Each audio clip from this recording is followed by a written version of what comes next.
lapitan sa camera to.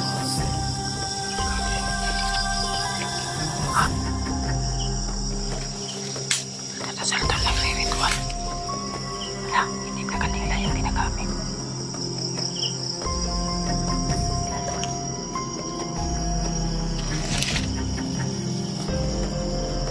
Ito yung pangalan. Hindi na kanila.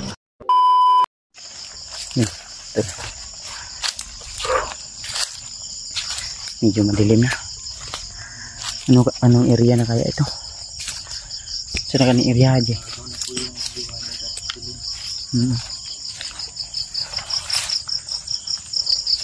Kira ka?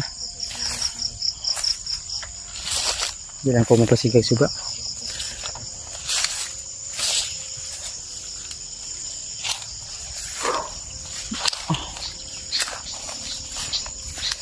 Ito na. Sumakit yung paa ko. Kaya hindi na ako nandyan sa bag ni nandun sa bag ni PG yung boots ko kasi sumakit yung yung paa ko sa paglalakbay din. Kaya hindi na ako boots muna para makapagpahinga yung paa ko. Sabihin na kayo Gino. Ano naman yung liwanag at dilim. Kaya yun ta. Saan naman yung likaran naman?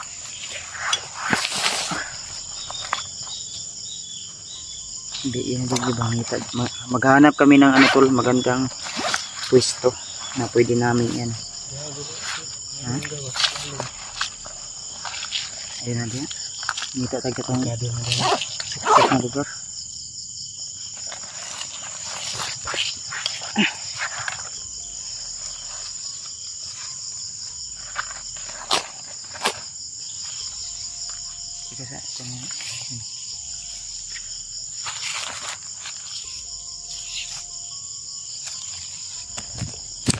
Yan ako nito. Kailangan dahil yung dugo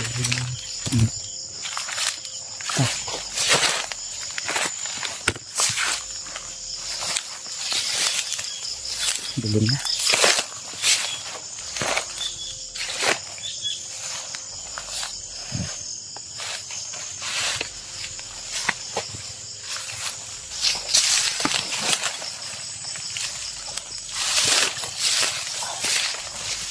Makahanap tayo ng makahanap tayo ng hindi natin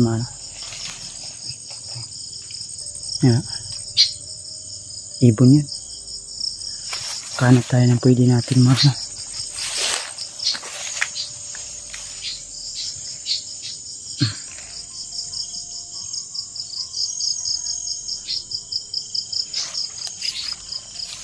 tayo dyan. Bakit ito?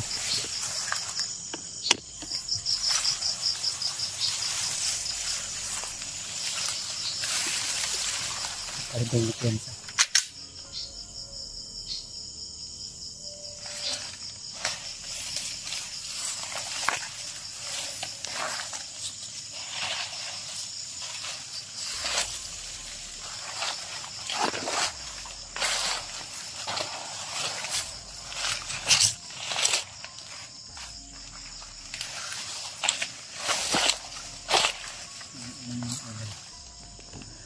ito.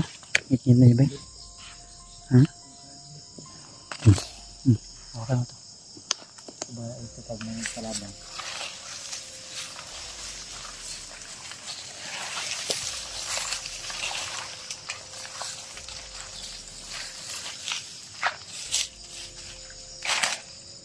Ito maghahanap kami ng pwede namin makapagpahingahan ng mga to ngayong gabi para makapagpalipas kami ng dilim dito. Then bukas ay na naman kami, lakbay na naman kami.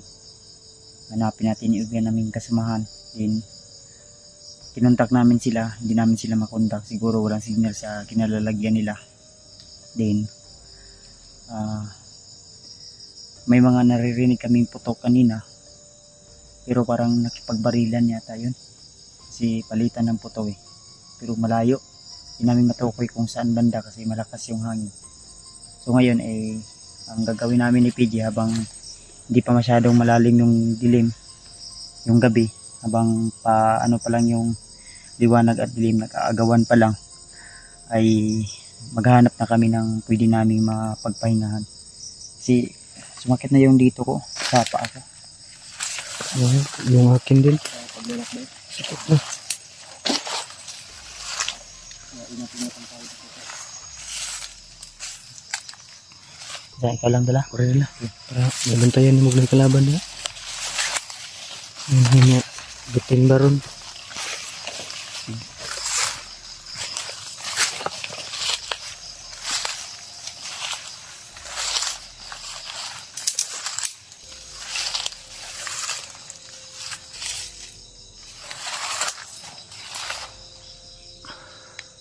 Asa na kaiban na ka na? Diyan. Tani. Ninyo man. So itong yung mga putok kanina doon sa siguro sa bilang banda. Yeah. Kasi sila Remart to ba kung dili. Sila Remart. Ang utol mo. Hindi sila Buster to. Pero nagsama na siya kasi si Remart at saka si Buster ngayon. Uy. Nangyatay nito ng aso. May kampo dito. Nagro-robing siguro. Kasi yung iba tol na ano ng mga alaga nila.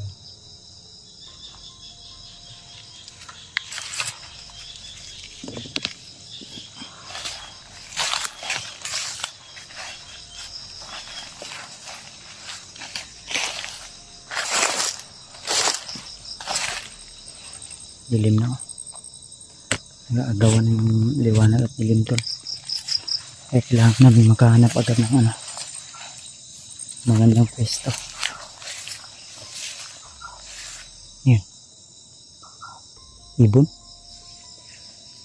Ibon ba yan? Ibon o anong sign yan? Ano yan? Ikaw, sanay ka naman sa bundok. Ayan po, nung ibon niya. Ha? Kaya ba yung busis? Baka- Kataw daw, kataw. May matula. May boses na kakaiba. Pero sa tingin ko ibon yan. O gabay. Hindi lang ako sure tol, pero sana hindi ano yan, sign na ano tol, sign na hindi maganda ba sa aming PG. Basta huwag ka lang humiwalay sa akin dyan. Ha?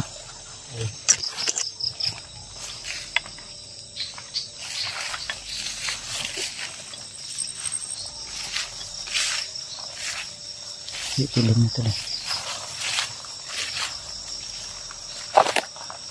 Ay, Miss Lord. Ay. Marag may ilaw sa unahan ba? Para may ilaw sa unahan. Bukan na. Aling. Ha? Aling.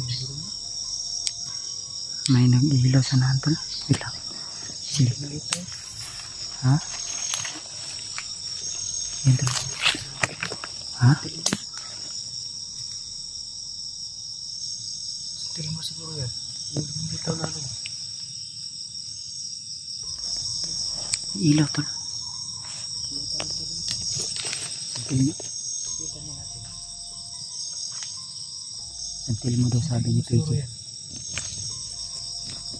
Wait lang. Hindi sa baba. Nasa baba lang. Apoy. Nag-aapoy.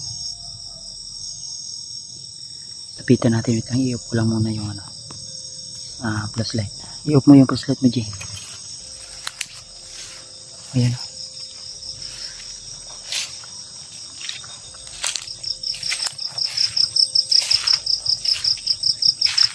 Oo, ngayon.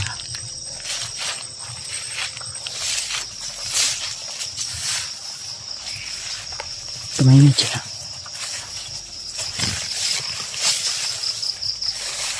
Tandahan tayo ito.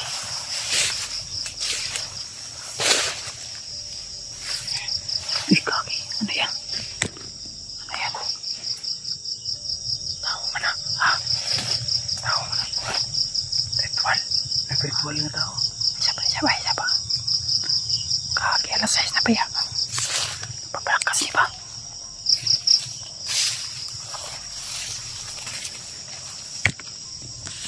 Kagi. Lalapitan sa kamera tol. Ha? Isa pa.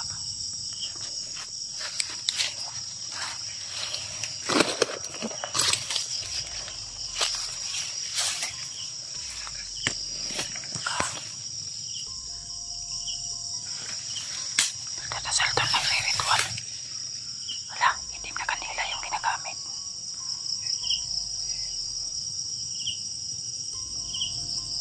Okay. Kurto to tol. Kagi. Nagpapalakas tol, kagi. Commander siguro to. Nagdadasal tol.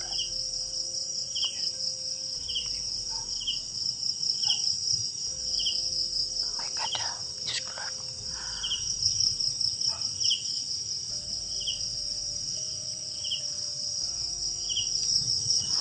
JJ, dapat JJ. Pensa JJ. Ada.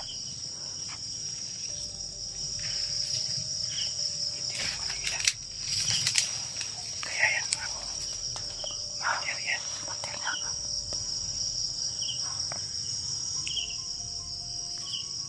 Commander yan tolo. Baka si Baknot yan. Baka si Baknot yan ba? Baka si Baknot. Ay, pensa J. Di mo pa kilala si Baknot kung gaano kalakas. Gago. Si Baknot, diba?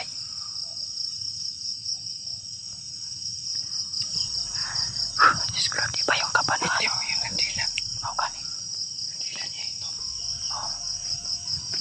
Huwag lang natin lapitan tol. Patapusin lang muna natin siya. Lala, nagpapalakas talaga to. Lalapitan ko konti tol. Orasyon ako na tagulilo. Diyos ko man yan sa Diyos.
Kita tayo ano G.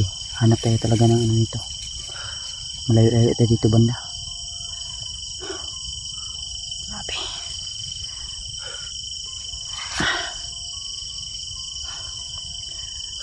Si Bagnot pala yung ano, nakita natin. Yeah. Commander Bagnot pala yun tol. Sabi niya, ako si Commander Bagnot. Ako yung pinakamalakas sa lahat ng commander. Yeah. Sabi niya, sobrang, kaya pala umiinit yung, Ba yung lakas na ano ba? ramdam ko yung ano niya ba, yung lakas niya. Lagi nagpapalakas. Alas 6 naman ito kung ginagod. Samot ng alas 12 ni. Samot na to kagahi. Ang kuya o, kato may makahawak kang ano, yun ang makahawak kay Maskaraboy. Kailangan si Maskaraboy ngayon ay kailangan maligtas natin agad. Kailangan kung saan man sila Buster ngayon tol, isabi nyo po sa kanila yung nakita namin at kailangan maunahan nila si Kilaw kung saan man banda si Kilaw ngayon. Kinahanglan maunahan nila bago makarating si Kilaw. Mailigtas na si Maskaraboy. Delikado yung kalagayan ni Maskaraboy, baka ma-hypnotize o gagawin nilang kakampi. Kasi ang sabi pa doon sa yung narinig ko ba yun o nakita ko sa video na ni Maskaraboy na sila daw si Maskaraboy yung dahilan kung bakit yung kanilang samahan ay nawatak, nasira ba. Pero di pa natin alam tol kung saan banda ngayon si Maskaraboy, pero may mga sign po kami, may nakita po kami yung sinabi ng isang supporters na bawat tambay daw nila ay may mga binalatan ng mga kahoy. So may nakita kami kanina na bakas tol ng din may nakita kami ng mga binalatan ng kahoy. So isa din yun sa sign kung saan doon dinaan si Maskaraboy, kaya kailangan namin masundan yun kasi kailangan natin na maunahan muna yung mga kalaban. Kailangan maunahan talaga natin kung yung bantay ni Maskaraboy ay makunat, hindi basta-basta mamatay dahil immortal. Si Bagnot pa kaya na siya yung commander. So ibig sabihin tol, mga kultong bandido pala to. May mga anting-anting, may mga agingot, nagre-ritual. So si Bagnot ay napakalakas na commander kasi ako talaga na-hypnotize din ako ni Bagnot, kaya hindi pwede na